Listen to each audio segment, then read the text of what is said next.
स्वागत है आपका दिव्य हिमाचल टीवी में। मैं हूं दीक्षा शर्मा। शाम के 6 बज चुके हैं और प्रदेश की तमाम खबरों के साथ हम आपके समक्ष आ चुके हैं। कई लेटेस्ट अपडेट्स आज इस बुलेटिन में हम आपके साथ साझा करने वाले हैं। देखिए, खासतौर पर बड़ी बात करेंगे मुख्यमंत्री सुक्खू की बड़ी घोषणा को लेकर। आज दरअसल ये रोहडू के सीमा कॉलेज में थे और वहां इन्होंने स्वर्गीय वीरभद्र सिंह को याद किया है और इतना ही नहीं, पूर्व मुख्यमंत्री स्वर्गीय वीरभद्र सिंह पर एक बड़ी घोषणा भी की है। क्या घोषणा की है, जानकारी आप तक पहुंचाएंगे। दूसरी बड़ी बात, छुट्टियों को लेकर भी करेंगे एक और, क्योंकि रोक लगा दी गई है और दूसरी ओर स्कूल की छुट्टियां भी हैं जिसमें बड़ा बदलाव किया जाएगा। कर्मचारियों की छुट्टियों पर क्यों रोक लगाई गई है और दूसरी ओर शिक्षा क्षेत्र में छुट्टियों में क्या बड़ा बदलाव होने जा रहा है। दरअसल इसमें दो तरह के मैकेनिज्म अब किए जाएंगे। जो रास्ता निकाला गया है उसके मुताबिक छुट्टियों में किस तरह का बदलाव होने जा रहा है, शिक्षकों की राय ली जाएगी या नहीं, कब तक ये चर्चा चलने वाली है और किस तरह का बदलाव उसके बाद टीचिंग डेज को लेकर भी आने वाला है, ये जानकारी हम आप तक पहुंचाएंगे। क्या कॉलेजेस भी अब बंद होंगे जिनमें एनरोलमेंट कम चल रही है, ये भी आज कुछ संकेत निकलकर सामने आए हैं, तो जानकारी ये भी देने वाले हैं। लेकिन शुरुआत मौसम से करना चाहेंगे क्योंकि आज से मौसम ने करवट बदल ली है। कारण ये है कि वेस्टर्न डिस्टर्बेंस एक्टिव हो गई है, खासतौर पर ऊपरी क्षेत्रों में। यही बड़ी वजह है कि लाहौल स्पीति और कुल्लू की ऊंची चोटियों पर हल्के हल्के बर्फ के फाहे गिरने शुरू हो गए हैं। 3 दिसंबर तक अभी मौसम खराब बना रहेगा। 3 दिसंबर के बाद फिर मौसम ड्राई हो जाएगा, ये मौसम विज्ञान केंद्र की ओर से माना जा रहा है। 3 दिसंबर तक जिन जिलों में मौसम खराब बना रहेगा वो 6 जिले हैं। इसमें एक मंडी है, कांगड़ा है और लाहौल स्पीति है, कुल्लू है, किन्नौर है। यहां पर मौसम खराब रहेगा और चंबा में भी बारिश बर्फबारी को लेकर देखिए पूर्व अनुमान जारी किया गया है। अगली बात करेंगे एचआरटीसी बस को लेकर। एचआरटीसी बस की टक्कर आज हुई है। ये दरअसल हमीरपुर जिले में धैल से सुजानपुर की ओर आ रही थी और सुबह का समय था। अचानक ही एचआरटीसी बस की ब्रेक फेल हो गई, लेकिन गनीमत ये रही कि सामने एक मकान था जिससे एचआरटीसी बस टकराई। यदि अनियंत्रित होकर या ब्रेक फेल होने के बाद कहीं और गिर जाती तो बड़ी दुर्घटना पेश आ सकती थी, क्योंकि 30 इसमें सवारियां थी। सभी सवारियां सुरक्षित बताई जा रही है और फिलहाल जांच हो रही है इस मामले में, क्योंकि लगातार एचआरटीसी बसेस की खराबी के मामले सामने आ रहे हैं। एचआरटीसी बसेस में रिपेयर की जरूरत होती है। अब देखिए, इसकी भी ब्रेक फेल हो गई, तो यहां कई तरह की वजह दी जा रही है अभी चालकों और परिचालकों की ओर से भी। दरअसल ये धैल से 7:10 पर चली थी और 9 बजे सुजानपुर पहुंचती है और सुजानपुर से ठीक 500 मीटर की दूरी पर ही एक मकान के साथ एचआरटीसी बस टकरा गई। लेकिन मकान वहां नहीं होता, खाई होती या फिर किसी और तरह का इलाका ये होता, यानी कि खतरनाक रास्ते होते, तो कोई भी दुर्घटना वहां पर पेश आ सकती थी। देखिए, रिज पर पहुंचे ट्रकों का आखिरकार सच क्या है। शिमला के रिज मैदान पर रात के समय ट्रक पहुंच गए। हालांकि वहां किसी भी वाहन को आने की परमिशन नहीं है। माना यह जा रहा है कि ट्रकों के पास परमिशन थी वहां आने की और भारी भरकम सामान से लदे ट्रक थे। शिमला में रिज मैदान धंस रहा है और धंसते रिज मैदान पर भारी भरकम ट्रकों का आना, कई तरह के सवाल उठ रहे हैं, जिसके बाद नगर निगम की कार्यप्रणाली पर भी सवाल उठाए जा रहे हैं। और इतना ही नहीं, जो कि पूर्व में नगर निगम में मेयर भी रह चुके हैं टिकेंद्र पवर, इनकी ओर से भी सवाल उठाए गए हैं और एफआईआर की मांग इन्होंने ट्रकों पर की है। दरअसल वजह ये नहीं रह रही है एफआईआर की मांग की कि ट्रक रिज मैदान पर पहुंचे। वहां पर पहले भी कई बड़े वाहन आए हैं, लेकिन जिस तरह से ट्रक चालक ने रील्स बनाई और सोशल मीडिया पर वो वायरल की गई, क्योंकि रातों ही रात ये पूरी तरह से रील्स वायरल हो गई, जिसके बाद सवाल उठने लगे कि जहां छोटे वाहन मंजूर नहीं है, जिन छोटे वाहनों के आने को लेकर वहां प्रतिबंध लगा हुआ है, वहां भारी भरकम सामान से लदे ट्रक आखिरकार कैसे पहुंच गए और उसके बाद फिर रील्स भी बनाई जाती है। तो काफी ज्यादा हलचल अभी इस मामले को लेकर मची हुई है। पहले ये बताया जा रहा था कि अगले कल वहां एड्स कंट्रोल को लेकर प्रोग्राम आयोजित किया जाएगा, जिसमें मुख्यमंत्री सुक्खू बतौर मुख्य अतिथि शिरकत करने वाले हैं। लेकिन अब इस प्रोग्राम को लेकर भी शेड्यूल चेंज हो गया है और साथ ही साथ लोकेशन चेंज कर दी गई है। रिज मैदान के बजाय अब पीटर हॉफ में ये कार्यक्रम आयोजित किया जा रहा है। इस विवाद के बाद ही ये फैसला लिया गया, जो कि वेन्यू ही प्रोग्राम का चेंज कर दिया गया। लेकिन बड़ा सवाल अभी भी वही है कि ये रील्स बनाना कहां तक उचित है, वो भी ऐसे स्थान पर जहां वाहनों का आना अलाउ नहीं है। इससे बाकी लोगों को भी शय मिलेगी और जिन वाहनों को परमिशन दी भी जाती है सामान लाने के लिए, यदि आने वाले समय में सभी चालक इस तरह की हरकतें वहां करने लगेंगे या रील जैसी चीजों को बनाने में अपना समय बर्बाद करेंगे तो लाजमी सी बात है अन्य लोगों पर भी उसका भारी असर देखने के लिए मिलेगा। और अभी एफआईआर की मांग जरूर की गई है, लेकिन एफआईआर ट्रक चालक पर हुई नहीं है। देखिए, एचआरटीसी ऑडियो मामले में भी स्पष्टीकरण दिया गया है। एचआरटीसी के एमडी और रोहन चंद जी की ओर से इनका यह कहना है कि अक्सर इस तरह की शिकायतें आती रहती हैं और उसके लिए फैक्ट फाइंडिंग की प्रक्रिया भी पूरी की जाती है, यानी कि सच कितना है इस पर पूरी टीम बिठाई जाती है। अभी हाल ही में एक चालक और परिचालक की शिकायत की गई थी। ये संजौली एचआरटीसी रूट की बस थी और बस में ऑडियो चलाई जा रही थी जो कि कांग्रेस नेता राहुल गांधी समेत कुछ एक अन्य नेताओं के खिलाफ थी, जिसके बाद शिकायतकर्ता ने मुख्यमंत्री कार्यालय में एक पत्र भेज दिया ये कहकर कि नेताओं के खिलाफ भड़काने की कोशिश की जा रही है ऐसे ऑडियो प्रोग्राम के जरिए। और फिर ये सुध ली एचआरटीसी प्रबंधन ने। एचआरटीसी प्रबंधन ने पूरी फैक्ट फाइंडिंग करने के बाद ये कहा है कि शिकायत निराधार है। उस मकसद से वो ऑडियो नहीं चलाई गई थी, लेकिन उसके बावजूद भी चालक परिचालक को नोटिस जारी किए गए थे, उनसे सच पूछा गया। और ये भी यहाँ रोहन चंद ठाकुर ने माना है कि जो पत्र में शब्दावली प्रबंधन की ओर से इस्तेमाल की गई थी नोटिस जारी करने के लिए, वो और भी बेहतर शब्दावली हो सकती थी, लेकिन शिकायत निराधार पाई गई है। रोजाना हिमाचल प्रदेश में एचआरटीसी बसेस में 5 से 6 लाख के करीब संख्या सवार होकर जाती है, यानी कि 5 से 6 लाख के करीब सवारियां अपनी यात्रा करती हैं। और उसके बाद कई तरह की शिकायतें भी आती हैं। शिकायतों का समाधान करने के लिए फैक्ट फाइंडिंग की टीम बिठाई जाती है। इस पूरे मामले में भी वही हुआ है, लेकिन शिकायत निराधार पाई गई है। मकसद वो नहीं था और बेवजह ही इस मामले को तुल दे दिया गया, ये भी कहीं ना कहीं एचआरटीसी प्रबंधन की ओर से कहा गया है।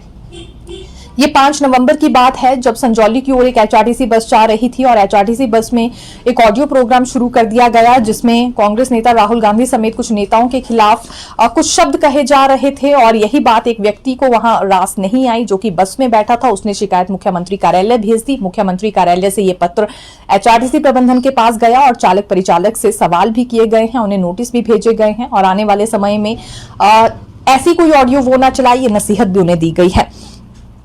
देखिए, एक और बड़ा मामला सामने आया है। ये बिहार से सांसद हैं पप्पू यादव, लेकिन हिमाचल प्रदेश का नंबर इन्हें मिला है गाड़ी के लिए, यानी कि हिमाचल प्रदेश कि गाड़ी का नंबर ये एक तरह से इस्तेमाल कर रहे हैं। अब यहां भी सवाल उठ गए कि अगर बिहार के रहने वाले हैं सांसद, मूल रूप से वहीं के हैं, तो आखिरकार एचपी नंबर इनके पास क्या कर रहा है। इस बात की जब परिवहन विभाग ने पूरी तरह से तहकीकात की तो जानकारी सामने आई कि जिस नंबर का इस्तेमाल ये कर रहे हैं उसी नंबर पर हिमाचल प्रदेश में भी एक व्यक्ति के पास गाड़ी रजिस्टर्ड है। ये शिमला ग्रामीण का रहने वाला है और अपनी गाड़ी का इस्तेमाल भी कर रहा है।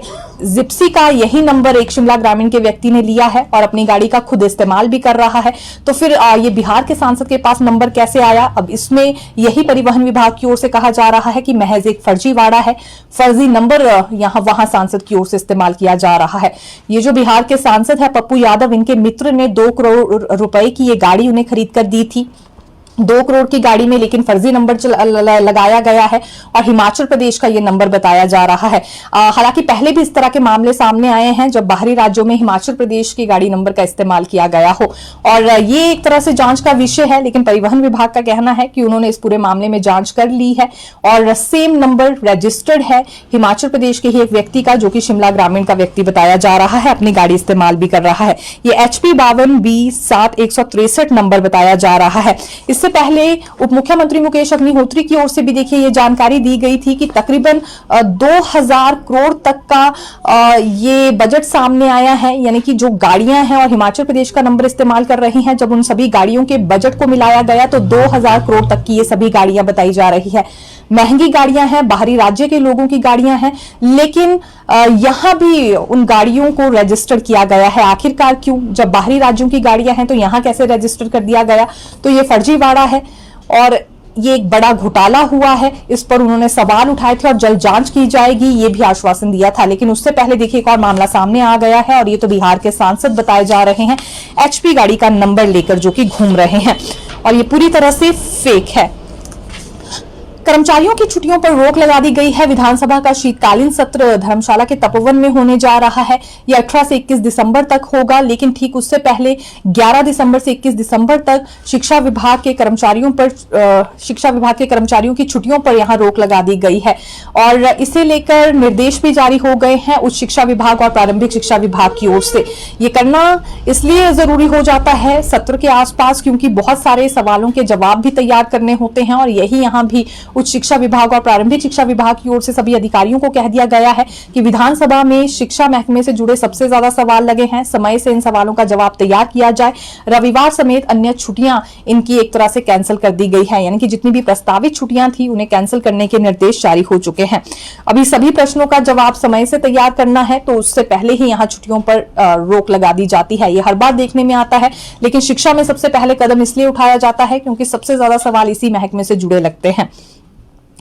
देखिए, मुस्लिम पक्ष की अपील खारिज हो गई है। ये ऑल हिमाचल मुस्लिम ऑर्गेनाइजेशन थी जिन्होंने चक्कर कोर्ट का दरवाजा खटखटाया था, यानी कि डिस्ट्रिक्ट कोर्ट में ये पहुंचे थे और जिला अदालत में जाने की वजह इनकी बड़ी ये थी कि जो एमसी आयुक्त की ओर से फैसला सुनाया गया था अवैध फ्लोर्स को हटाने का संजौली मस्जिद में, उस पर रोक लगाई जाए। इसी आधार पर इन्होंने मांग उठाई थी और इसी आधार पर अपनी अपील भी दायर की थी, लेकिन इसमें फैसला सुना दिया गया है कि जो एमसी आयुक्त ने फैसला लिया था वह ठीक है। जो अवैध इमारतें हैं वो हटाई जाएंगी, अवैध मंजिलें संजौली मस्जिद से हटाई जाएं और इसके लिए तिथि भी निर्धारित हो चुकी है। 20 दिसंबर तक संजौली मस्जिद में अवैध निर्माण को हटाना होगा।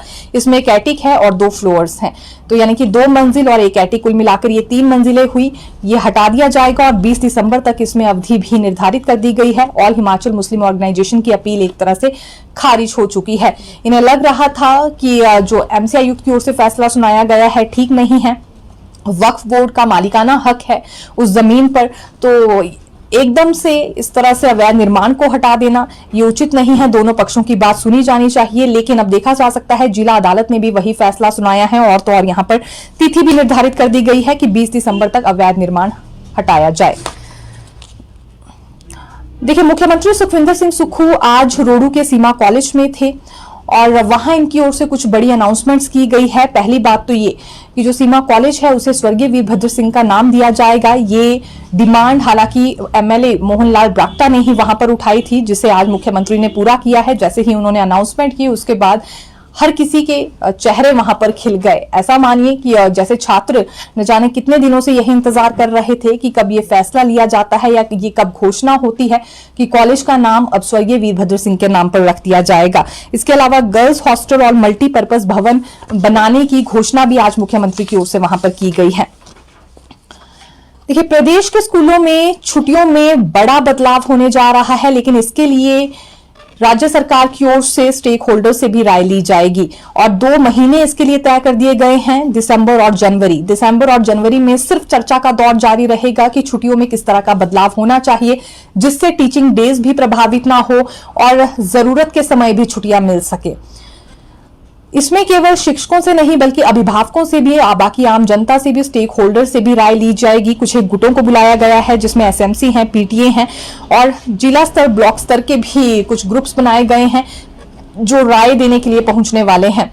2 महीने राय लेने के लिए ही रखे गए हैं ताकि सही से ये शेड्यूल बनाया जा सके। देखिए, 2 मैकेनिज्म इसके लिए तैयार किए गए हैं, एक तो फिक्स्ड और दूसरा फ्लेक्सिबल।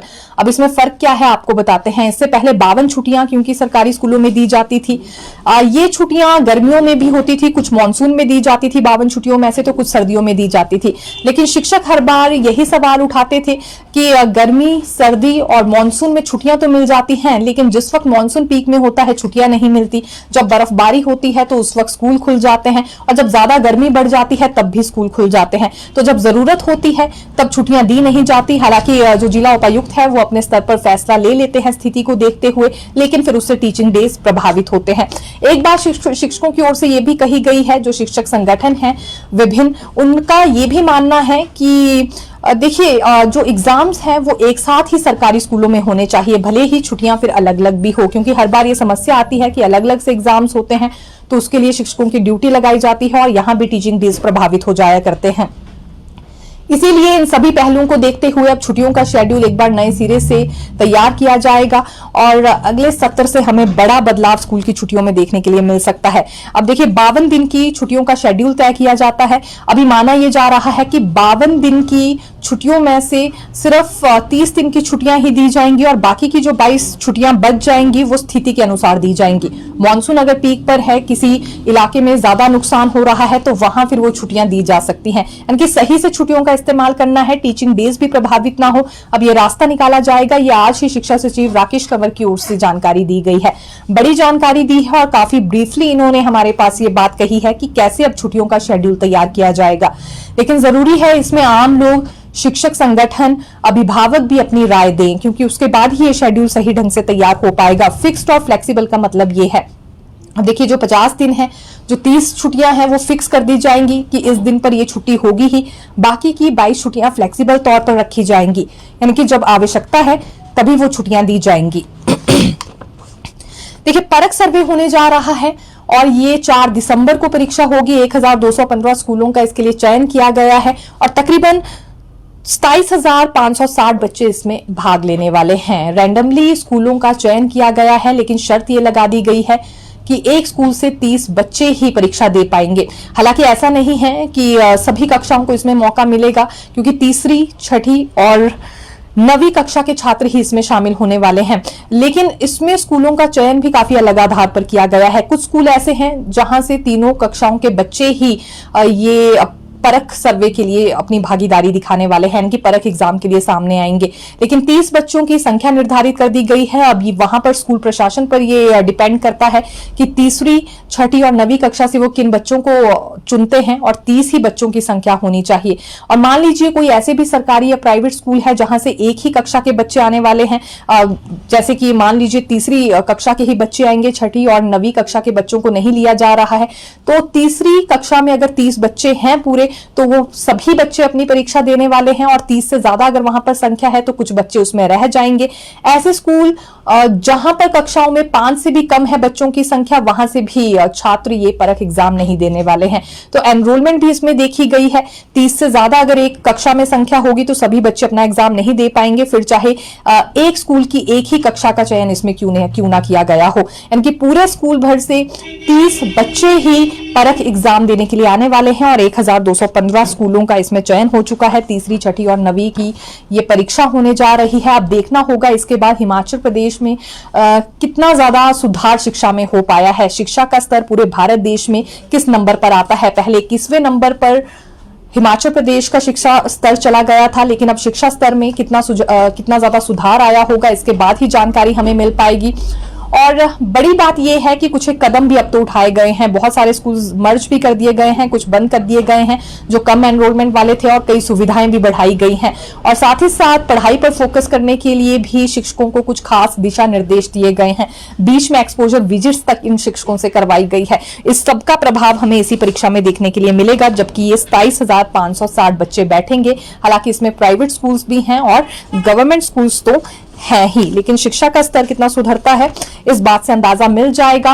और इससे पहले 3 मॉक टेस्ट हो चुके हैं जिसमें बच्चों से रिहर्सल करवाई गई है परख परीक्षा के लिए। पंचायतों में एक बड़ा बदलाव होने जा रहा है। ये पंचायती राज व्यवस्था में 2 जो बड़े बदलाव होंगे इस पर आपको जानकारी दे देते हैं। एक तो ये कि जो पंचायती राज प्रतिनिधि हैं, अगर उन्हें अपना इस्तीफा देना है तो ये जिला पंचायत अधिकारी के सामने ही दे पाएंगे। इन्हें जिला पंचायत अधिकारी के सामने पेश होना होगा, उसके बाद ही इनका इस्तीफा स्वीकार किया जाएगा। अन्य किसी माध्यम से पंचायती राज प्रतिनिधि अपना इस्तीफा नहीं दे सकते हैं। और दूसरी बात ये कि जो ग्राम सभा का एरिया होगा वो वार्ड में एक ही होगा। पहले हम देखते थे कि हर पंचायत में अलग ग्राम सभा होती थी और अलग से ग्राम सभा एरिया भी डिवाइड किया जाता था, लेकिन अब पूरे वार्ड में एक ही ग्राम सभा एरिया रखा जाएगा। ये भी हालांकि देखिए इसमें एक पॉइंट है कि जो बीडीसी या जिला परिषद से जुड़े मामले होते थे उन्हें भी यहाँ अलग से ग्राम सभा दे दी जाती थी। एक ही ग्राम सभा को या तो बांट दिया जाता था या एरिया का यहाँ पर डिवीजन हुआ करता था।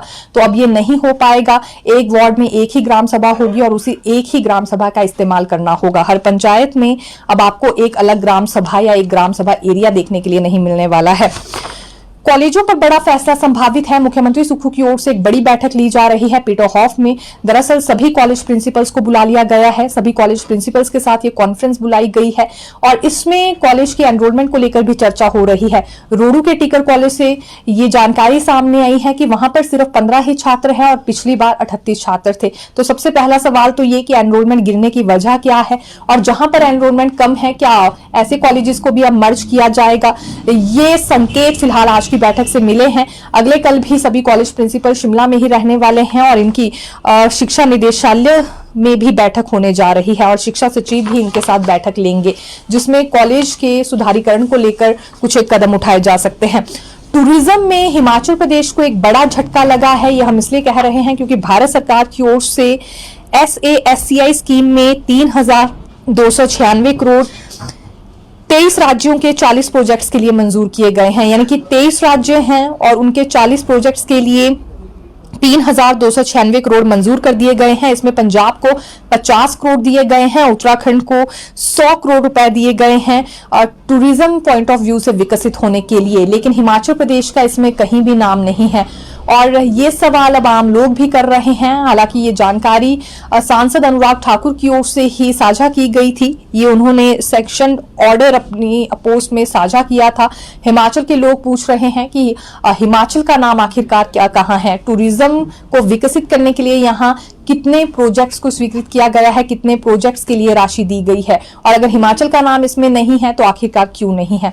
सबसे पहला सवाल तो यही हो रहा है कि हिमाचल कहाँ है और दूसरा ये कि हिमाचल को क्यों किसी भी प्रोजेक्ट के लिए मंजूरी नहीं दी गई या राशि हिमाचल के लिए क्यों स्वीकृत नहीं की गई है। खैर ये बड़ा सवाल है और हिमाचल प्रदेश क्योंकि टूरिज्म पॉइंट ऑफ व्यू से ही सबसे ज्यादा विकसित हो सकता है और सबसे ज्यादा रेवेन्यू भी इसी क्षेत्र से मिल सकता है। लेकिन देखा जा सकता है 23 राज्यों के लिए फैसला हो गया, 40 प्रोजेक्ट्स को लेकर ये राशि स्वीकृत कर दी गई है जो कि 3,296 करोड़ बताई जा रही है, 3,296 करोड़।